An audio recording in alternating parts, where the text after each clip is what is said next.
நேயர்கள் அனைவருக்கும் நெஞ்சார்ந்த வணக்கம். இன்னைக்கு நம்முடைய அரசியல் பார்வையில் பல முக்கியமான விஷயங்களை பேச போகிறோம். அதற்காக நம்மளுடைய நண்பரும் மூத்த பத்திரிகையாளருமான நாச்சி செல்வராஜ் அவர்கள் அணிந்திருக்கிறாரு. வணக்கம். வணக்கம். நல்லா இருக்கீங்களா? நல்லா இருக்கேன். இப்போ சீமான் வேறு லெவலில் போயிட்டுருக்கிறாரு. அதாவது பார்த்தீங்கன்னா இப்போ ரீசெண்டாக ஒரு பொதுக்கூட்டத்தில் அவர் பேசும்போது குறுக்கா மறுக்கா போகிறேன்றாரு. டிவிக்கேனா டிவிக்கிறேன்னு ஒரு கிண்டல் பண்ணுறதும் ஒரு மாதிரியான, அதாவது லோக்கல் பசங்களை இறங்கி பயங்கரமாக விஜயை கலாய்க்கிற மாதிரியும் விஜய் கட்சியை தரமட்டமாக பேசுகிற மாதிரியும் இதற்கு பிறகு வரும் செய்திகள் விஜய்க்கு அவர் ஒவ்வொரு பட பிரச்சனைக்கும் ஆதரவு தெரிவிச்சிருக்கிறார் சீமான். எந்த ஒரு பிரச்சனைனாலும் தம்பிக்காக நான் நிற்பேன், இன்னொன்று நானும் அவரும் சேருவோம், காலம் சொல்லணும் நீங்கள் சொல்லணும்லாம் சொல்லிட்டு இருந்தார். அது எல்லாம் மாறி போச்சு, அந்த நியூஸ் எல்லாம் பழசாக போச்சு. ஆனால் இப்போது ஒரேடியாக விஜய் மீது கடுமையாக தாக்குதல் வைத்திருக்கிறாரு. இது எப்படி பார்க்குறீங்க? அது விஜய், அதாவது இவரோட அரசியல் களத்தை இரண்டு வகையாக பார்க்கணும். ஒன்று அரசியல் களம்னாவே மற்றவங்களுக்கெல்லாம் அரசியல் களமாக இருக்கலாம். ஆனால் சீமானை பொறுத்த வரைக்கும் களமே அரசியல் அப்படிங்கிறதான் இது யதார்த்தமான உண்மை. அதாவது அரசியல் களம் மற்றவங்களுக்கு, சீமானுக்கு களமே அரசியல் அப்படிங்கிறது தான். ஏன் களமே அரசியல் அப்படிங்கிற பார்த்தீங்கன்னா, கிட்டத்தட்ட எந்த ஒரு பிரச்சனையாக இருந்தாலும் எங்கே நடந்தாலும் அவர் டெய்லி ஒரு மக்களோட சந்திக்கிறாரு, மக்கள் பிரச்சனை பேசுகிறாரு. மக்கள் பிரச்சனை இல்லாமல் தன்னோட கட்சி கொள்கை பிரச்சனையும் பேசுகிறாரு. இதன் அடிப்படையில் பார்த்திங்கன்னா கொள்கை எங்கும் சமரசம் செய்து கொள்ளவில்லை. 234 தொகுதியிலும் தன்னோட வேட்பாளரை நிறுத்துவோம், இப்போ 150க்கு மேற்பட்ட வேட்பாளர் நிறுத்தியாச்சு, இப்படின்ட்டு சதா அரசியல்லையே இருக்கார்.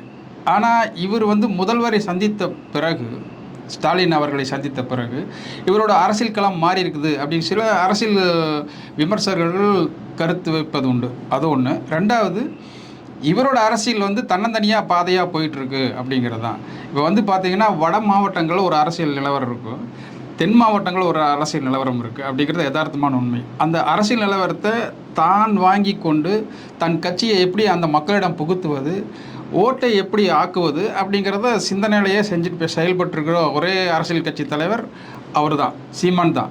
இது ஏன் சொல்கிறேன்னா, அதில் மாற்று கருத்து இல்லை. ஆமாம், இது ஏன் சொல்கிறேன்னா, சமீபத்தில் நடந்த தேனி மாவட்டத்தில் பட்டியல் வெளியேற்றம், தேவேந்திர குல வேளாளர்களை பட்டியலிருந்து வெளியேற்று எங்களை அப்படின்ட்டு தான் நான் சொல்கிறேன், அவங்களை அப்படின்னு சொல்ல அப்படின்னு நான் அந்த மக்களாக மாறிட்டேன் அப்படின்னு சொல்லிட்டு அங்கே நடத்துகிறாரு.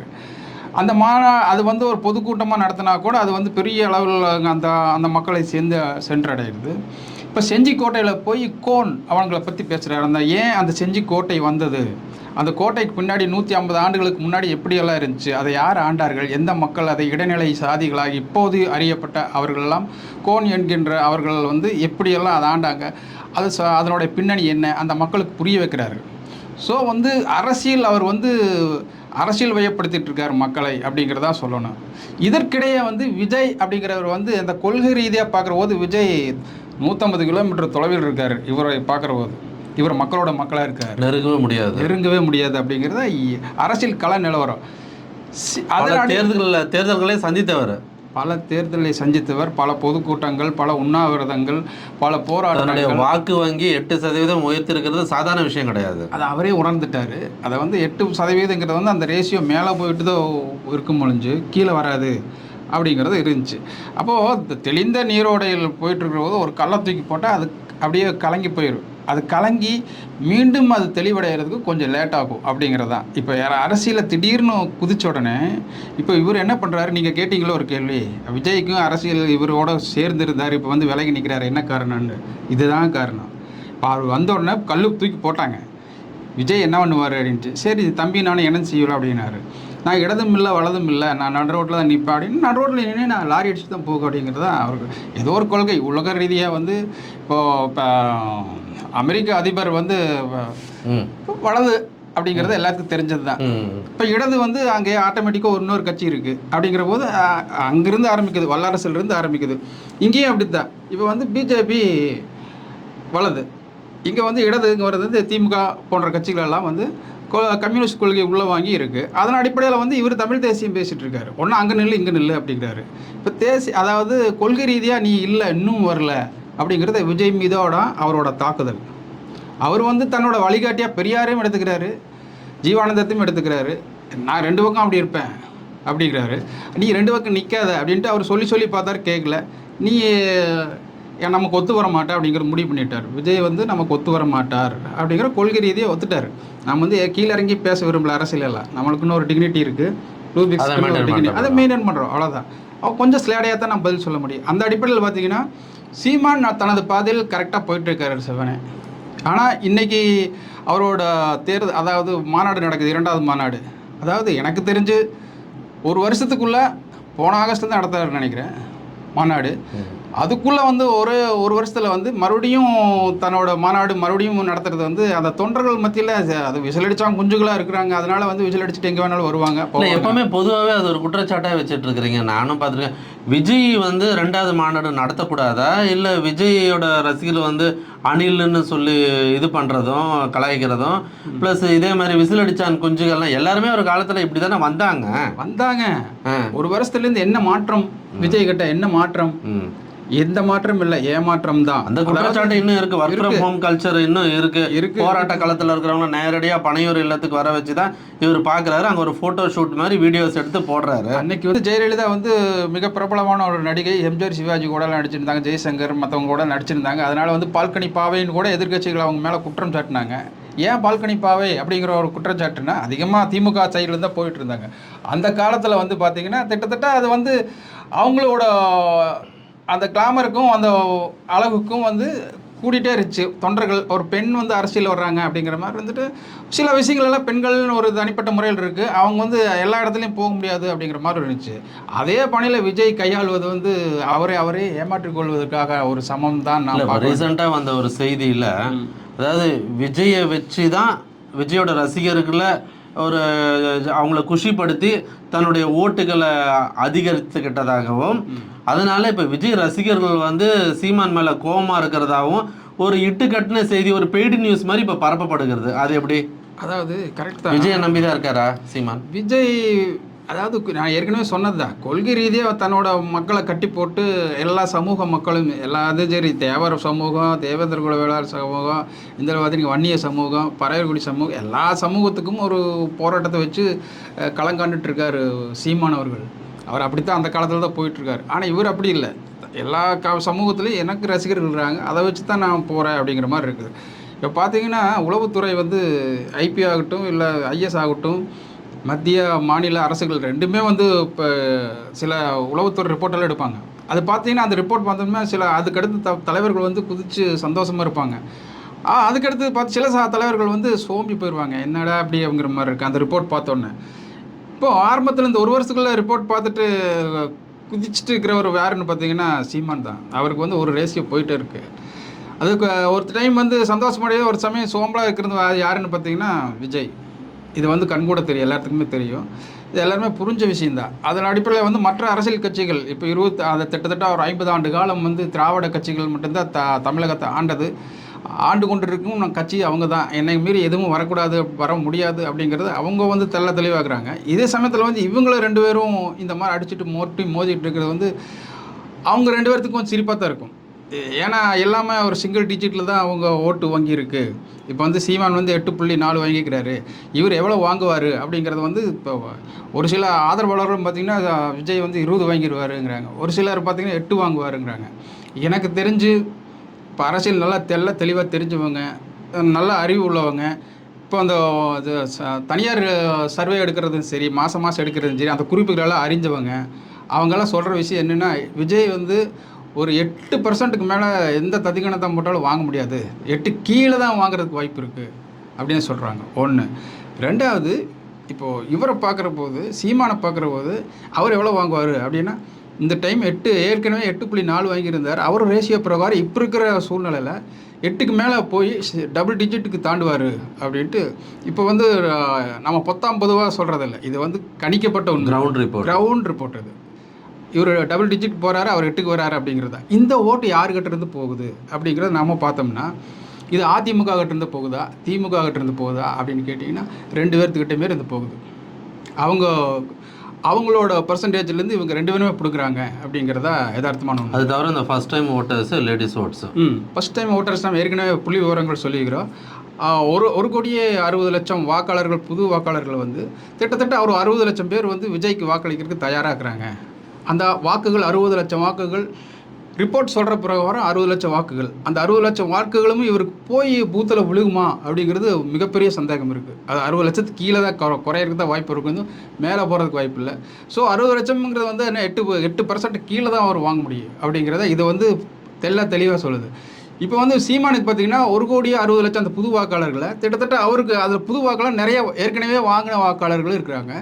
இப்போ புது வாக்காளர்கள் வர்ற போது அதுலேயும் சம் பர்சன்ட் 4% வருவாங்க அப்படிங்கிற போது அவர் 12% ஆட்டோமேட்டிக்காக வாங்குவார் அப்படிங்கிறத நம்மளோட கள நிலவர கருத்தாக இருக்கிறது. ஸோ வரும் நாட்களில் வந்து சீமான் விஜய் இரு தரப்பும் வந்து ஒரு கடுமையான மோதல் எதிர்பார்க்கலாம். பட் எதுவாக இருந்தாலும் பப்ளிக் தான் டிசைட் பண்ண போகிறாங்க.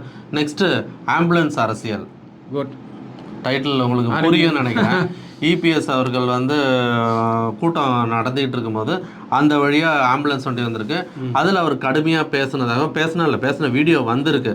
அதாவது எம்டியாக போகுது அந்த ஆம்புலன்ஸு. ஸோ இன்னொரு தடவை அந்த ஆம்புலன்ஸ் வந்ததுன்னா நான் அதுலேயே ஆளை போட்டு அனுப்புவோம் அப்படின்ற மாதிரி ஒரு மிரட்டல் துணியில் பேசியிருக்கிறாரு. இதற்கு அப்புறம் வந்து மா சுப்பிரமணியன் நம்ம சுகாதாரத்துறை அமைச்சர் என்ன சொல்லிக்கிறாங்க, இது அடிக்கடி போட்டு காட்டுங்க டிவியில், அவர் என்ன மாதிரி பேசுறாரு பாருங்க, ஒரு ஆம்புலன்ஸுக்கு இந்த மாதிரி பேசலாமான்னு சொல்லுவார். இந்த அரசியல் எப்படி பார்க்குறீங்க? அதாவது கிட்டத்தட்ட ஒரு 2 மாத காலமாக எடப்பாடி அதிமுக பொதுச் செயலர் எடப்பாடி பழனிசாமி பல்வேறு மாவட்டங்களில் சுற்றுப்பயணம் மேற்கொண்டு வர்றாரு. கோவை மாவட்டம் காரமடையிலேருந்து தன்னோட மேட்டுப்பாளையம் அங்கிருந்து ஆரம்பித்த ஒரு இது இன்றைக்கி வந்து கிட்டத்தட்ட போலூர், திருவண்ணாமலை அந்த மாவட்டம் வரைக்கும் வந்திருக்கு. இதனை வரைக்கும் வந்துட்டுருக்காங்க. இந்த பல்வேறு மாவட்டங்களில் சுற்றுப்பயணம் மேற்கொண்டிருக்கும் போது அவர் வந்து பல கழகத்தை பார்க்குறாரு. உதாரணமாக சொல்லப்போனால் இப்போ கோவை மண்டலத்தில், மேற்கு மண்டலத்தில் அவருக்கு ஏற்கனவே அதிமுகவுக்கு செல்வாக்கு இருக்குது அப்படிங்கிறது வந்து எல்லாத்துக்குமே தெரிஞ்ச ஒன்று தான். ஆனால் வந்து டெல்டா மாவட்டங்களில் வந்து குறிப்பாக வந்து தஞ்சை, நாகப்பட்டினம் இந்த மாவட்டங்களெல்லாம் பார்க்குறபோது கிட்டத்தட்ட அவரே எதிர்பார்க்காத அளவுக்கு கூட்டம் வந்திருக்கு அப்படிங்கிறது அது கள நிலவர ரிப்போர்ட்டாக இருக்குது. யாருமே எதிர்பார்க்கல அப்படிங்கிறாரு அவர் அதே சமயத்தில் வந்து தஞ்சாவூர் அப்படி போயிட்டு இருக்கிற போது அங்கேயும் எதிர்பார்க்கல. ரெண்டாவது இப்போ செங்கத்திலேருந்து அப்படியே திருவண்ணாமலை அப்படியெல்லாம் வரும்போது நாளைக்கு வந்து ஜோலார்பேட்டை, வேலூர் அந்த மாவட்டங்களுக்கெல்லாம் போகிறாரு. இதெல்லாம் பார்த்தீங்கன்னா கிட்டத்தட்ட இது எதிர்பார்க்காத அளவுக்கு கூட்டம் வருது. இந்த செய்திகளை வந்து யாருமே வெளியிடுறதில்ல, சில இது இரட்டடிக்கப்படுகிறது, எங்கள் செய்திகள் வெளியிடுறதில்லன்னு அவங்க குற்றச்சாட்டாக இருக்குது. அதிமுகவோட குற்றச்சாட்டாக இருக்குது. இது எங்களுக்கு காசு கொடுத்து போட வேண்டாம்னு சொல்கிறாங்க அப்படின்ட்டு அவங்க பகிரங்கமாக குற்றம் சாட்டுறாங்க. அந்த சமயத்தில் பார்த்திங்கன்னா கிட்டத்தட்ட இந்த மாதிரி கூட்டங்கள் நடக்கும் போது 36 கூட்டத்தில் வந்து இந்த ஆம்புலன்ஸ் போயிருக்கு, இதை நாங்கள் வீடியோவை எடுத்து காட்டுறோம் அப்படின்னு சொல்லிட்டு அதிமுக தரப்பில் புள்ளி விவரத்தில் சொல்கிறாங்க. அதன் அடிப்படையில் பார்த்திங்கன்னா 36 கூட்டத்தில் போயிருக்கு, அதுலேயும் வந்து ஆட்கள் இல்லாமல் போய் டிஸ்டர்ப் பண்ணுறாங்க அப்படிங்கிறது எடப்பாடி பழனிசாமியோட குற்றச்சாட்டு. இனிமேல் வந்துச்சுன்னா இது வந்து கடும் நடவடிக்கை எடுப்போம். நீங்கள் சொன்ன மாதிரி வந்து ஆள் இல்லாத ஆம்புலன்ஸ் கடும் நடவடிக்கைன்னு சொல்கிறத விட நாங்களும் வயலன்ஸாக இறங்கி அடித்து ஆளை உள்ளே போட்டு அனுப்புவோம் எம்டியாக வந்தால். அதான் அது வந்து வேணுட்டே செய்கிறாங்க, நாங்கள் வந்து பதிலுக்கு கொடுப்போம் அப்படிங்கிற மாதிரி சொல்கிறாங்க. அதாவது சுகாதாரத்துறை அமைச்சரும் வந்து இதுக்கு விளக்கம் கொடுத்துருக்காரு, இப்படிலாம் நடந்துருக்கு. அதுக்கு பதிலும் எடப்பாடி பழனிசாமி கொடுத்துருக்காரு. இது வந்து தேர்தல் காலங்களில் வந்து இது போன்ற செயல்கள் வந்து எல்லா கட்சிகளும் உணர்ச்சி வசப்பட்டு செய்கிறது. இது வந்து வன்முறையாகாமல் தடுக்கிறதுக்கு இன்னும் காவல்துறை நடவடிக்கை எடுக்கணும் அப்படிங்கிறத நம்மளோட யதார்த்தம். இது போன்ற செயல்கள் எல்லாமே எல்லா ஆளுங்கட்சியாக இருந்தாலும் எதிர்கட்சியாக இருந்தாலும் சில குறுக்கீடுகள்.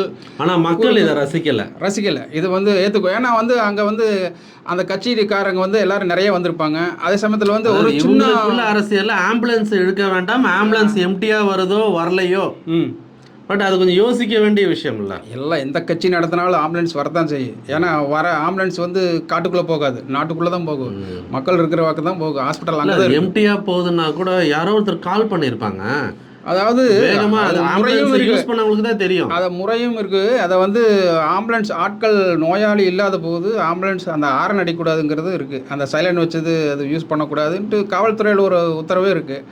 அர்ஜென்ட்டுக்கு போகணும். அது அந்த சமயத்தில் யாரும் இன்னும் தப்பு சொல்ல முடியாது. இதை பற்றி அரசியல் வேண்டாம், ஆம்புலன்ஸ் அரசியல் வேண்டாம் அப்படிங்கிறது நம்மளுடைய கருத்து இருக்குது. ஓகே, அடுத்தது திருமாவளவன் அவர்கள் வந்து திமுக கூட்டணி எக்காரணம் கொண்டு எந்த விஷயத்துலையும் உடஞ்சிடக்கூடாதுன்றதுக்காக திமுகவிற்காக பல விஷயங்கள் அவர் முட்டு கொடுக்குறாரு. குறிப்பாக அவர் துப்புரவு தொழிலாளர்கள் குறித்து பேசின விஷயங்கள் கம்யூனிஸ்ட் மத்தியில் ஒரு எதிர்ப்பலையை ஏற்படுத்தியிருக்கு. அதற்கப்புறம் பல்வேறு விஷயங்கள் வந்து விமர்சனங்களுக்கு உள்ளாக்கப்பட்டிருக்கு.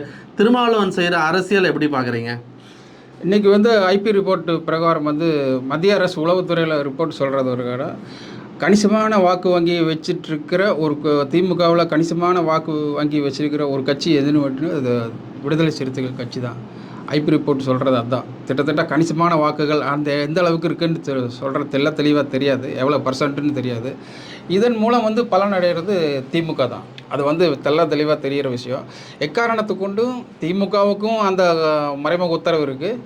அதே சமயத்தில் பிஜேபியும் அவங்கிருந்து கவர்றதுக்கு நிறையா உத்தரவுகள் போட்டிருக்காங்க.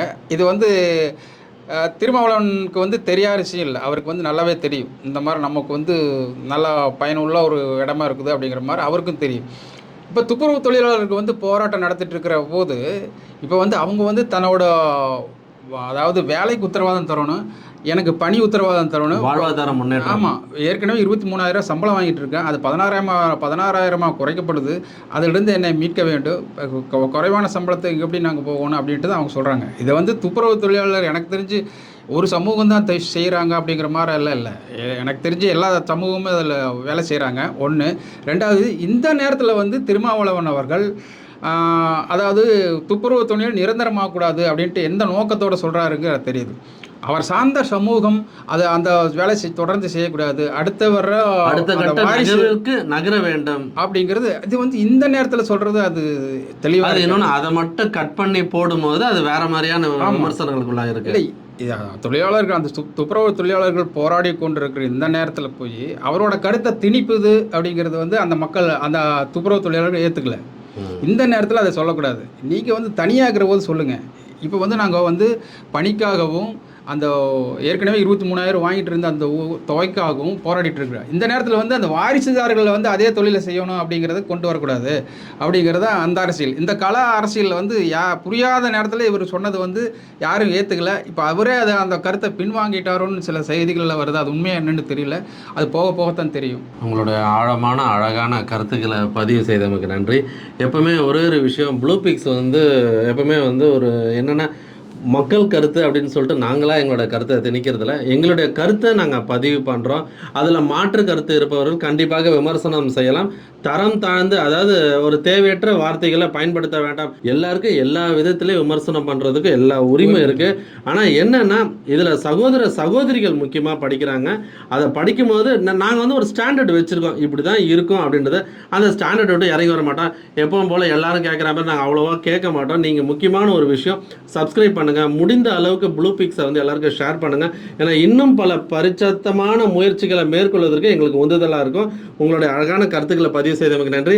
மீண்டும் ஒரு காணொலியில் உங்களை சந்திக்கிறேன். நன்றி, வணக்கம்.